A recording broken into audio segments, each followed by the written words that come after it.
Ini adalah sebuah acara bertahan hidup yang mematikan. Semua peserta hanya ada satu yang selamat. Namun hadiah besar sebesar 1 juta euro. Menarik banyak pahlawan dan jagoan. Namun hanya 14 orang yang terpilih oleh panitia acara. Banyak dari mereka datang dengan tujuan yang tidak murni. Para peserta yang tidak tahu masih bersiap untuk merebut hadiah utama. Namun mereka tidak tahu bahwa sabit kematian telah menggantung di atas kepala mereka. Tepat setengah jam yang lalu. Berita melaporkan sebuah kabar buruk. Karena pesawat mengalami cuaca badai. Semua peserta sayangnya mengalami kecelakaan. Makam sebagai penghormatan bagi mereka telah disiapkan. Namun orang-orang yang berlari di pulau terpencil itu sama sekali tidak menyadari.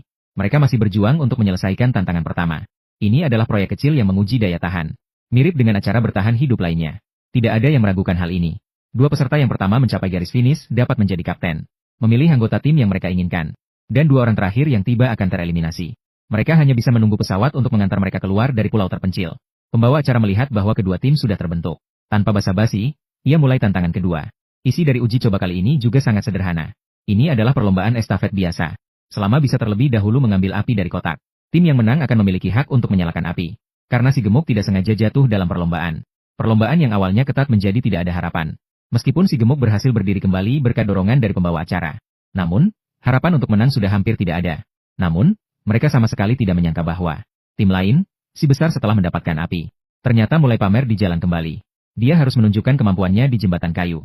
Tindakan aneh ini membuatnya jatuh ke dalam air. Api di tangannya pun padam karenanya. Rekan-rekannya langsung merasa sangat kecewa. Sementara itu, tim yang lain tampak sangat bersemangat. Tak disangka karena kesalahan bodoh lawan. Membuat Wade dengan mudah mengambil kembali api. Kemenangan dan kekalahan di pertandingan kedua ditentukan oleh 1 poin. Pembawa acara kemudian menjelaskan aturan selanjutnya. Selama gong di belakang dipukul, itu berarti ada yang secara sukarela keluar dari pertandingan. Karena si gemuk terluka di tengah jalan. Pembawa acara bertanya kepadanya apakah dia ingin memilih untuk menyerah. Setelah mempertimbangkan dengan hati-hati, si gemuk memutuskan untuk melanjutkan pertandingan. Justru karena pilihan tidak rasional kali ini, membuatnya kehilangan satu-satunya kesempatan untuk hidup. Dan mengenai dua peserta yang sudah tereliminasi, pembawa acara menyatakan bahwa tim produksi berbaik hati, memberikan mereka kesempatan untuk bertanding kembali. Mendengar berita ini, kedua orang itu sangat senang. Para peserta di sekitar juga merasa senang untuk mereka. Namun mereka tidak tahu bahwa semuanya adalah skenario yang telah diatur. Nama semua orang sudah ditulis di daftar kematian. Untuk meningkatkan kredibilitas permainan. Juga mengundang 2 bintang terkenal untuk berpartisipasi. Salah satu dari mereka adalah penyanyi terkenal, Xiao Mei. Yang lainnya adalah aktor senior, Mark.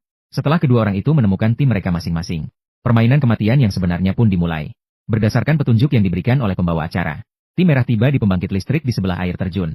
Meskipun lingkungan di sini gelap dan lembab, namun fasilitas di dalamnya cukup lengkap. Tim biru menuju kabin di tepi sungai. Karena mereka memiliki api, mereka segera membuat api unggun. Karena perbedaan suhu antara siang dan malam di pegunungan sangat besar, kakak turban bercanda bahwa pihak lain akan mati kedinginan. Dengan begitu, setengah dari pesaing pun berkurang.